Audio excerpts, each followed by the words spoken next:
విశాఖ నగరంలో city police commissioner Ravishankar Ayyanar ఆదేశాల అనుసారం zone 2 traffic విభాగం ఏసీపీ రాజీవ్ కుమార్ సమక్షంలో సిటీ నలుమూలల సుమారు 70 ప్రధాన జంక్షన్లో drunk and drive special drive conduct చేశారు. ఈ క్రమంలో హార్బర్ డివిజన్లో 14 ప్రధాన జంక్షన్లో ఈ డ్రైవ్ కొనసాగుతుందని ట్రాఫిక్ సీఐ షణ్ముఖరావు తెలిపారు. జీవీఎంసీ 60 వార్డు శ్రీహరిపురం ప్రధాన జంక్షన్లో రాత్రి 9:30 గంటల సమయంలో ఈ డ్రైవ్ కొనసాగింది. మద్యం సేవించి వాహనాలు నడపరాదని వాహనదారులకు తగు సూచనలు ఏసీపీ రాజీవ్ కుమార్ తెలిపారు. ఆ విషయాలు ఆయన మాటల్లో వ్యక్తపరిచారు. ఈ సంవత్సరంలో ఇప్పటికే 4 కోట్ల వరకు ఫైన్ వేయటం, సుమారుగా 200 మంది వరకు జైలుకు కూడా పంపడం జరిగిందని తెలియచేశారు. కావున డ్రింక్ చేసి ఎవరూ డ్రైవ్ చేయవద్దు, దొరికితే ఎంతటి వారినైనా క్షమించేది లేదు అని గట్టిగా తెలియచేశారు.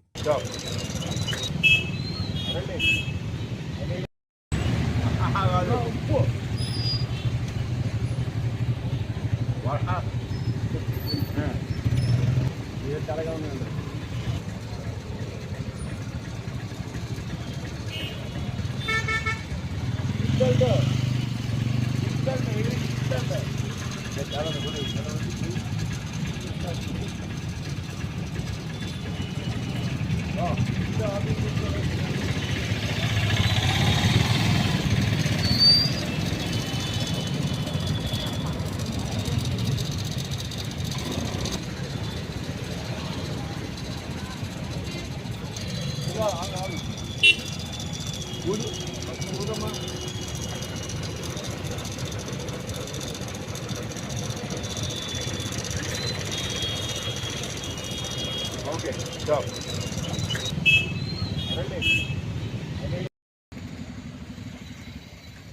అమ్మా ఏంటి మన ఒకటి కానిస్టేబుల్ ఫోటో తీసి పెట్టుకున్నాం. మళ్ళీ మధ్య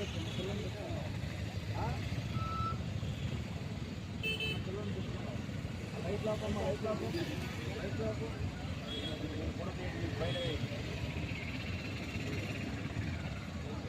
कर दिया बाबू.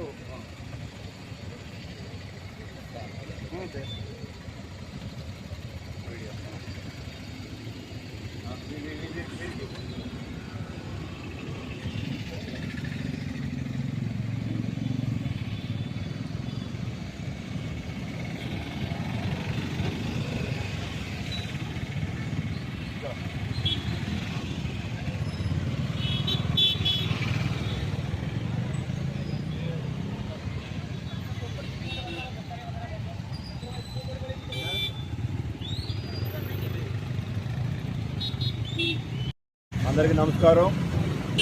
ఈరోజు సిపి సార్ ఏ రవిశంకర్ ఐపీఎస్ వారి ఉత్తర్వుల మేరకు మన విశాఖపట్నం సిటీ వ్యాప్తంగా 75 చోట్ల స్పెషల్ డ్రంక్ అండ్ డ్రైవ్ కార్యక్రమం నిర్వహిస్తున్నాము. దీనిలో law and order police, traffic police, AR police పాల్గొనడం జరుగుతుంది. ఈ డ్రంక్ అండ్ డ్రైవ్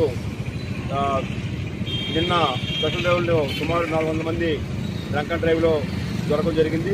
ఈ డ్రంక్ అండ్ డ్రైవ్ అంటే ఎవరైనా బాధపడడం కాదు, చాలామంది మన ప్రతిరోజు ఒక మనిషి అన్నా మన విశాఖపట్నం సిటీలో చనిపోతున్నారు. దానిలో డ్రంక్ అండ్ డ్రైవ్ చేయడం కూడా కారణము.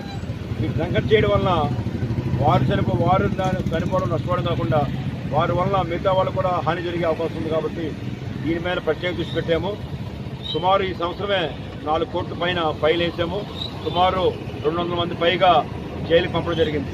కాబట్టి అందరూ కూడా మీకు అందరికి ఒకటే విజ్ఞప్తి, డోంట్ డ్రింక్ అండ్ డ్రైవ్ చేస్తే చాలా తీవ్రంగా చర్య తీసుకోవడం జరుగుద్ది. ఇలాగ ఇది ఈ చాలా 2 రోజులు 3 రోజులు కాకుండా ఇది కంటిన్యూస్ ప్రాసెస్. ఇది ఎవరైనా డ్రంక్ చేసి డ్రైవ్ చేయొద్దు.